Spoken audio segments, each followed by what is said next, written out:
Everything's nice and clean now. And it's ready for epoxy.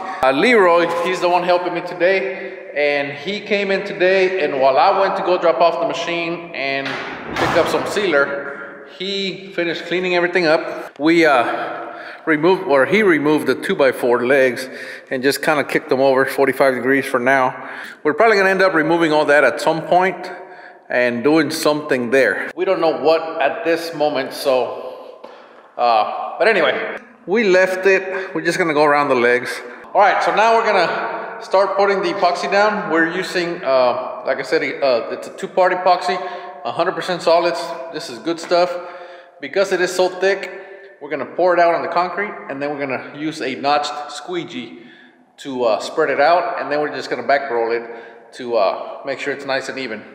Do not dip and roll this stuff. It's way too thick. Your coverage rates are gonna just be all over the place. Your thickness, it's not a good idea. So don't dip and roll. Squeegee. So I debated as to what color to use. I have another shop that I did blue floors on, and you can check it out right here. But we had to order it, they didn't have it in stock. So I said, you know what, forget it. The other option that we had is to add a color pack, like a metallic, into the mix. But once you do that, then you have to do minimum 2 coats. The coverage rate goes way down because you have to put it on a lot thicker so that the color is nice and consistent. So you know what, don't worry about it. Let's just do clear, because all we're looking for is ease of maintenance, and also if there's any spills, make it easy to clean up. So that's what I'm looking for in this shop. So I'm not gonna get fancy. I'm not gonna get we're just not gonna do color. So just gonna do clear. The process is the same. It's just a little bit easier because you don't have to worry about the color, but we'll show you all that.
All right, so you can see it's looking really nice already. The on the epoxy, because it is 100% solids, you need to put it down. You can't dip and roll. You have to put it down with a squeegee, like we've been doing. And I'm going to show you how to do that right quick. All right, so Leroy's going to show you how to pour out the epoxy. Stay close to the other epoxy where you just finished. That way you only have to spread it one way. Okay, let me show you how to run the squeegee. So pretty simple. So you have excess epoxy. So all you do is just push the squeegee just like that.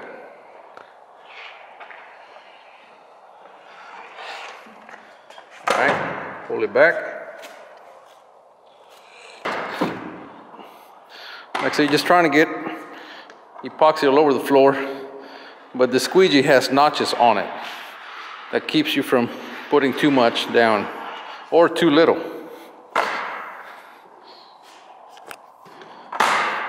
can angle it like this slightly, and that's going to push the epoxy towards me, to the right. See that?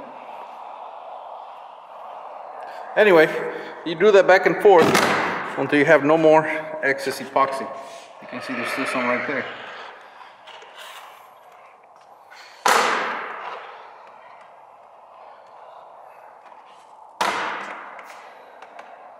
All right, so you do that, and then when you have no more excess, then you back roll it.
All right, so we're done with the prime coat. That was epoxy, like I said, 100% solids. We're more than likely going to have to sand that down. What typically happens with epoxy is it develops bubbles on the surface. You can prevent that by putting a primer down and then putting the epoxy down, or by literally going in there with a flame, just burn it off. You can literally go in there, burn off all the bubbles, but we're not gonna do that. I'm just gonna come back, and before we put the second coat down, we're gonna buff it all down with about 100 grit sanding screen, clean it up, and then put the final coat, and we're done. Anyway, thank you so much for joining me. The next thing we gotta deal with is electrical, 3-phase power. The power company came by today, and they pretty much told me it's gonna be expensive and it's gonna be a long time. So I'll know more in a few days. Anyway, in the meantime, I'm gonna keep on trucking, see what happens.